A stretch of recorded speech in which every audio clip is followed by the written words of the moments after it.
मित्रांनो, पुढील 5 ट्रेडिंग दिवस भारतीय शेअर बाजारासाठी अत्यंत निर्णायक ठरणार आहे. भारतीय आणि अमेरिकेचा इन्फ्लेशन डाटा, क्वार्टर वन निकालाचा धडाका, एफ-आय-आय-डी-आय-ची हालचाल, मिडल ईस्टमधील तणाव, क्रूड ऑइलची दिशा आणि मोठ्या आय-पी-ओ. या सर्व गोष्टी ठरवणार आहेत की बाजार 25,000च्या दिशेने झेप घेणार की पुन्हा मोठी घसरण होणार. म्हणून हा व्हिडिओ शेवटपर्यंत नक्की बघा. तर नमस्कार मित्रांनो, बाजार तडक्यामध्ये आपलं मनापासून स्वागत आहे.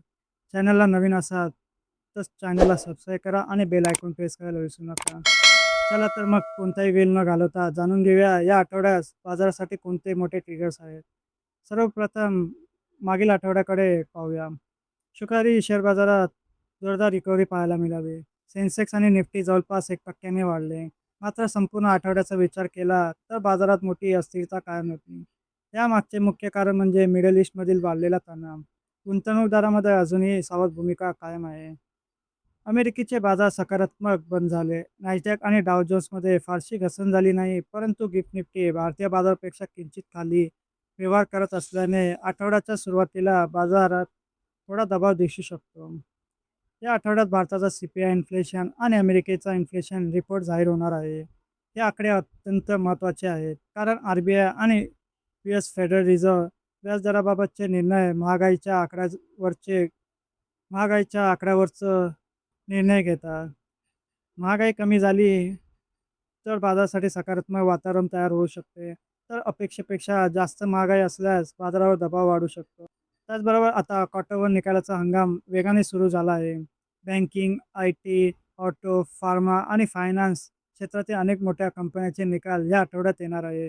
चांगले निकाल देणाऱ्या कंपन्यांच्या शेअर्समध्ये तेजी दिसू शकते. तर कमजोर निकाल बाजारात विक्रीचा दबाव निर्माण करू शकतात. या आठवड्यात JP Morgan, bank of America, Morgan Stanley, city group आणि गोल्डमॅन सच यासारख्या मोठ्या बँकेचे निकाल जाहीर होणार आहेत. त्याशिवाय Netflix, Johnson and Johnson's, SML आणि TSMC यासारख्या जागतिक कंपन्यांचेही निकाल येणार आहे. विशेषतः ASML आणि TSMC या AI आणि सेमीकंडक्टर क्षेत्रातील महत्त्वाच्या कंपन्या असल्याने त्याचे निकाल भारतीय IT टेक्नॉलॉजी शेअर्सवर परिणाम करू शकतात. आता चौथा ट्रिगर म्हणजे चीनचा GDP डेटा. तर चीनचा GDP डेटा देखील या आठवड्यात जाहीर होणार आहे.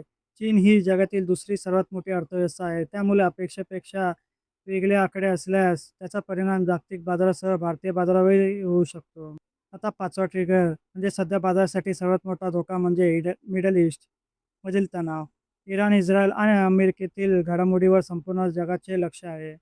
कोणतीही मोठी लष्करी कारवाई किंवा नवीन घोषणा झाली तर बाजारात एक दिवसात मोठी घसरण होऊ शकते. म्हणून या आठवड्यातील सर्वात मोठा रिस्क फॅक्टर मिडल ईस्ट हाच आहे. आता 6वा ट्रिगर म्हणजे क्रूड ऑइलची किंमत. सध्या बाजारासाठी अत्यंत महत्त्वाची ठरली आहे. मिडल ईस्टमधील तणाव वाढल्यास तेलाचे दर पुन्हा $80 वर जाऊ शकतात. जर असे झाले तर भारतासारख्या आयात देशावर त्याचा थेट परिणाम होईल. महागाई वाढू शकते आणि शेअर बाजारात दबाव येऊ शकतो. आता 7वा ट्रिगर म्हणजेच एफ-आय-आय. विदेशी गुंतवणूकदार म्हणजे एफ-आय-आयची भूमिका या आठवड्यात महत्त्वाची राहणार आहे. मागील काही दिवसात त्यांनी पुन्हा खरेदी सुरू केल्याचे चिन्हे दिसत आहे. जर ही खरेदी कायम राहिली तर बाजाराला मजबूत आधार मिळू शकतो. मात्र पुन्हा विक्री सुरू झाली तर अस्थिरता वाढू शकते. आता 8वा ट्रिगर पाहिला तर IPO मार्केटपासून. प्राथमिक बाजारातही मोठी हालचाल सुरू आहे.